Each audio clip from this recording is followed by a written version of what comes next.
Welcome back. Thank you for staying with us. With St. Lucians due to go to the polls this year, the St. Lucia Electoral Department is readying itself for that event. Assistant Chief Elections Officer Lymphia Lionel says key to that process is the registration of voters, which has been a continuous process. What St. Lucians need to know, that registration is voluntary. No one forces you to come and register. And for you to register, you need to be a citizen of St. Lucia. You have to be 18 years, a Commonwealth citizen, living 7 years continuously. And once you have met those requirements, you can come into our office with your birth certificate and a letter from NIC to be registered. Due to COVID-19, the Electoral Department has extended its services to outdoor centers. We have a number of outdoor centers where we have continuous registration in those centers, open Monday to Friday. We also implemented a mobile service where we will go into the various communities, like constituencies, for the weekends. We will go into the various constituencies. Right now we are in Roselle. And what we are doing that to achieve, we find sometimes during the election period, persons with the last minute to come and register. And to avoid all of that, we have extended our services in the various communities and established those centers there from September. They had been established, one in Dennery North, one in Soufrière, and one in Rosalie. That was the Assistant Chief Elections Officer at the St. Lucia Electoral Department, Lymphia Lionel. The National Workers' Union, NWU, has issued a press statement indicating that it endorses what it calls the bold initiatives currently being undertaken by the government of St. Lucia pertaining to the gradual opening up of the tourism sector. The union says that while efforts are being made by the relevant authorities to ensure gainful employment is resumed by the tens of thousands of workers in that sector, all workers need to be mindful that in the current COVID-19 environment, there is a dire need to protect themselves, their families, and the general public. The NWU says it will continue to cooperate and defend the tourism sector, considering that the union has a sizable membership within the tourism infrastructure. Vaccination hesitancy is becoming a greater concern as less and less people are getting vaccinated. So says political commentator Richard Pittikin, as the country seeks to gain herd immunity from COVID-19. St. Lucia had set its target of getting 70% of the population inoculated by September. But at the 74th World Health Assembly held last week, the World Health Organization's Director General said that more realistic targets would be to have 10% of the population of all countries vaccinated by the end of September and at least 30% by the end of the year. But there is a stubborn majority of the country that does not appear to want to be vaccinated, maybe not now, some of them not ever. And we're not unique. We're seeing that across the Caribbean. And we're seeing it in the US even.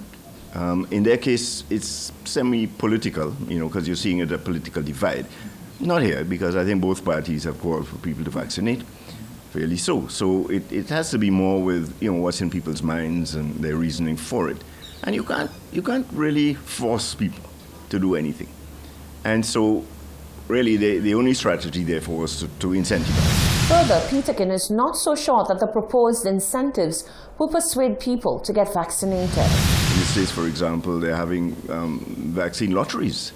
And the only people that are eligible is somebody that's been vaccinated, and you can win a piece of land or $1 million and things like that. And it seems to be having some impact there where perhaps the level of resistance is not high.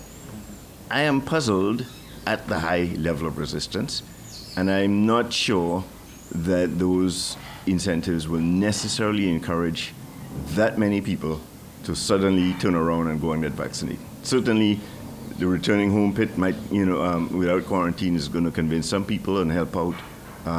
Being able to drink in a bar, and have more people in your home might also. But I think it would have to be a lot more than that before the really hardcore holdout is ever going to change their mind. Because for a lot of them, they're saying, I'm feeling fine, and I don't think I'm threatening anybody by not having vaccinated, so I'm not sure I'm going to do it. As of the 31st of May 2021, a total of 28,262 individuals have received the first dose of the vaccine and 18,862 individuals have received the second dose of the vaccine. Schools across the island are getting a much-needed facelift, which is promised to enhance the quality of education delivered to students. The Gordon and Walcott Memorial Methodist and the Vidbutey Primary recently saw the contract signing for an extra wing at both of these schools. It's been over 10 years since the need arose to enhance the quality of education at some schools across St. Lucia.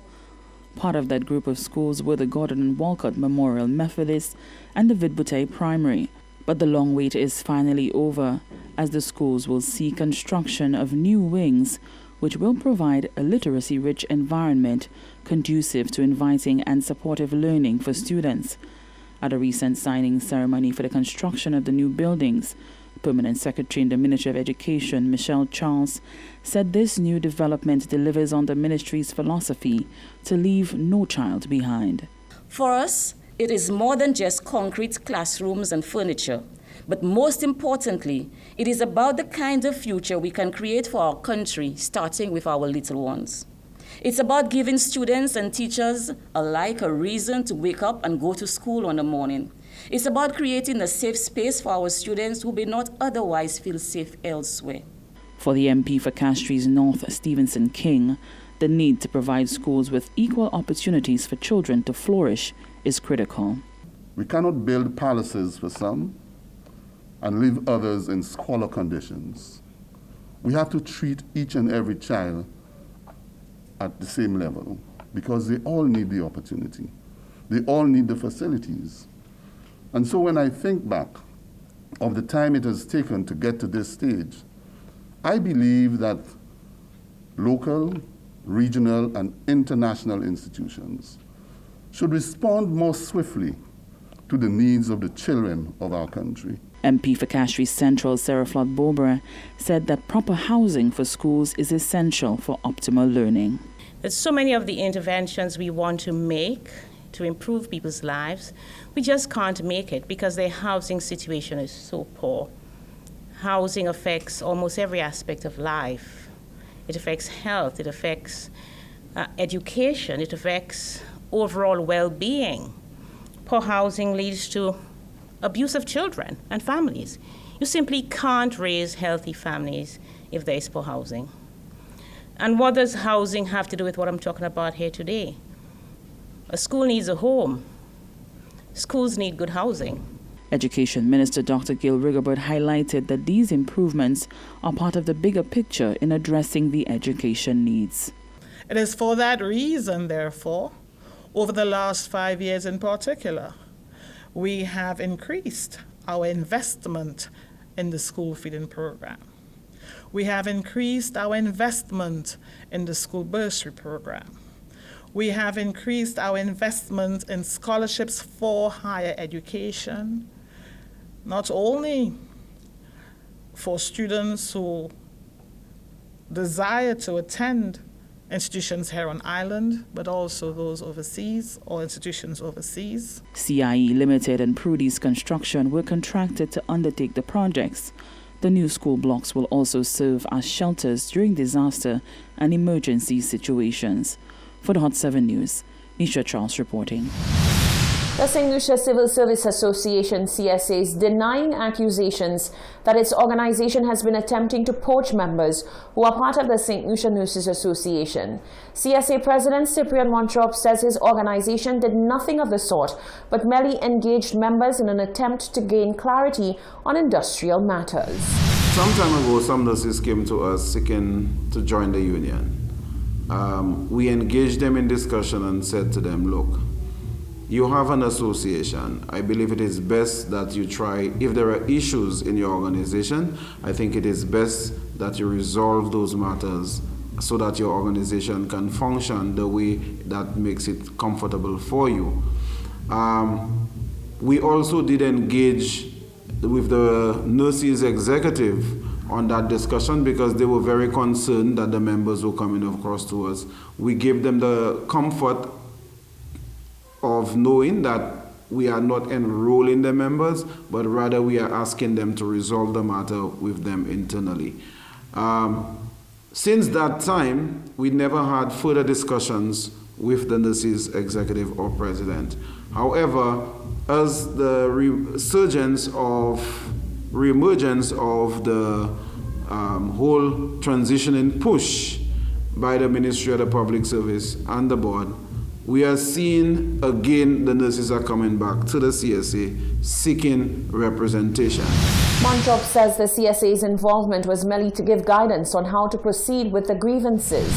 The ideal is for the Nurses Association to be in a position to meet its members, and in fact, the ideal is for all the unions that have members that would be impacted there to have had a sit down together and approach that matter together.